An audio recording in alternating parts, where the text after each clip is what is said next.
गोटे पुओ गोटे झील दुहें सांग थिले। झीलटी से पुओटी को भल सांग बोली भाबुथिला, हेले पुओटी केवल ताको गोटे सांग बोली भाबुथिला।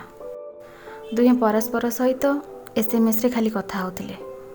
गोटे दिन राति रे झीलटी से पुओ पाखकू एसएमएस करिथिला, हेले पुओटी से एसएमएस को पढ़िबा पूर्वरु सोई पड़िथिला। जेतेबेले सकाळ उठी एसएमएस को पढ़िबा आरंभ कला, सेथिरे लेखा थिला, डियर फ्रेंड प्लीज बाहर को आस, तुम घर सामने मोर एक्सीडेंट हो जाइछि, I need your help, please help me. जेतेबेले पुओटी बाहर को आसी देखे तो सेतेबेले झीलटी ये दुनिया छाड़ी चली जाइछि।